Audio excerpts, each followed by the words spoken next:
চাকরি আমার রিজিকের ফয়সালা করে না।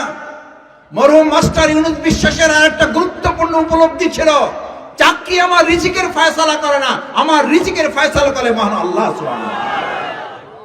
মরহুম মাস্টার এই মসজিদ এবং জমিনের মালিক এক করে কথা বলেছেন বলে এই নমানায় তাকে অনেক প্রতিবাদের মুখে পড়তে হয়েছে। এটা কি মরহুম মাস্টার ইউনুসের বিশ্বাসের বিশ্বাস নাকি আল্লাহর বিশ্বাস? আল্লাহর বিশ্বাস। এই তো মরহুম মাস্টার ইউনুস বিশ্বাস। আলহামদুলিল্লাহ, নামের সাথে কাজের মিল আছে। উনি বিশ্বাস করতেন মসজিদে যে আল্লাহ, এই জমিনেরও সেই আল্লাহ। আলা লাহুল খালকু ওয়াল আমর ইনিল হুকমু ইল্লা লিল্লাহ। ভালো করে বুঝে নাও, শুনে নাও, আল্লাহর ঘোষণা। আল্লাহর আইন ছাড়া এই সমাজ রাষ্ট্র পরিবর্তন হতে পারে না, পড়বে না। ইনিল হুকমু ইল্লা লিল্লাহ, এক আল্লাহর হুকুম চলবে। ভাইয়েরা, এ তো অনেক পরের কোরআনের আয়াত। আপনি যে কালিমা পড়েন, কালিমা তাইয়্যিবা, লা, একটু পড়েন, জিকির করেন, লা ইলাহা ইল্লাল্লাহ, জোরে, ইলাহা ইল্লাল্লাহ, লা ইলাহা ইল্লাল্লাহ, লা ইলাহা ইল্লাল্লাহ, লা ইলাহা ইল্লাল্লাহ মুহাম্মাদুর রাসূলুল্লাহ। চিৎকার করে বলেন সাল্লাল্লাহু আলাইহি ওয়াসাল্লাম। লা ইলাহা, যে কালিমা পড়ে আপনি নিজেকে মুসলিম দাবি করেন, এই কালিমার আহ্বান কি? এই কালিমা কি বলে আপনাকে? যে দলের, যে মতের, যে আদর্শের, যে রাজনীতির আপনি হন, কোনো আপত্তি নাই, হন, কিন্তু একটু বিবেকের কাছে প্রশ্ন করেন।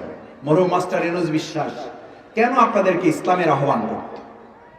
কেন মামলার পর মামলা হওয়ার পরও তিনি এই পথ থেকে ফিরে আসলেন না? কেন জেল জুলুম নির্যাতন হামলা মামলা সহ্য করে চাকরি চলে গেল? আমি বলেছি, আমি কথা বলেছি, ভাই একটু সহ্য করেন না, একটু সবর করেন, কয় মাস এই পোস্টে আপোষ হবে না, যাক চাকরি আমার রিজিকের ফয়সালা করে না।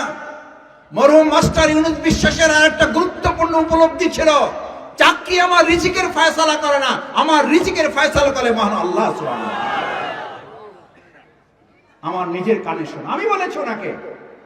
স্কুলের শিক্ষক বৃন্দ এখানে আছেন, আমার চেয়ে ওনারা আরো ভালো বলতে পারবেন। আমি বলেছি, আমি অনুরোধ করেছি, বরিশাল থেকে আসেন, ভাইদের সাথে বসেন, কথা বলেন। অন্যরা যেভাবে চাকরি করেন আমিও চাকরি করেন। কয় না মোসাদ ভাই, আমি রিজিকের কাছে আত্মসমর্পণ করব না, আমি আত্মসমর্পণ করেছি রিজিকের মালিকের কাছে। সুবহানাল্লাহ, সুবহানাল্লাহ।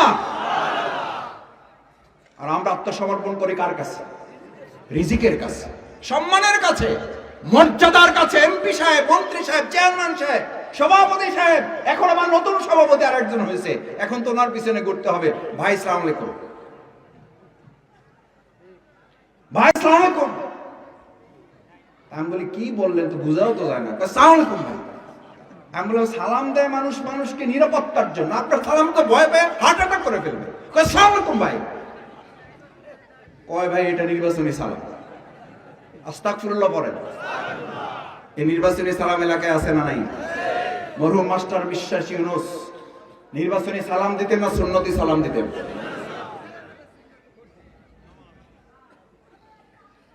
নির্বাচনী সালাম শুরু হয়ে গেছে। ভাই সালাম আলাইকুম। আমি বললাম সালাম কালাম একটু ঠিকঠাক কয় ভাই, এত সালাম দিয়ে কুলান যায় না, এই জন্য মানে কম্পোজ করে নিচ্ছে, বের হয়ে যায়, অটো বের হয়ে যায়।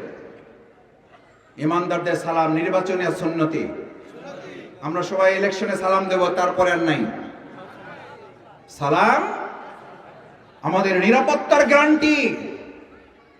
যে সুন্নতি সালাম দেয় সে আপনার হক মেরে খেতে পারে না।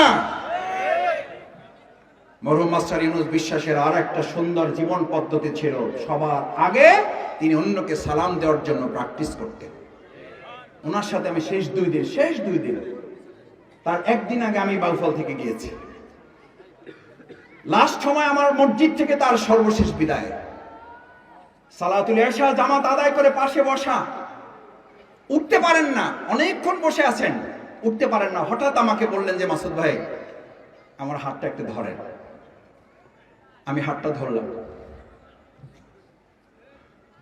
আল্লাহ মসজিদে যে ভাইয়ের সাথে একত্রিত ছিলাম, আল্লাহ আপনি দয়া করুন জান্নাতুল ফেরদৌসে একত্রিত করে দিয়ে দেবেন।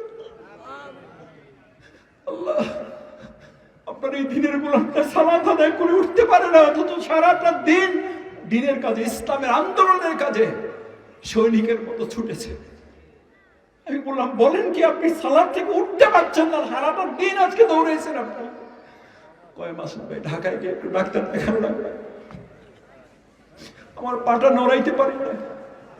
আল্লাহ আপনি আপনার এই গোলামটাকে জান্নাতের মেহমান করেন।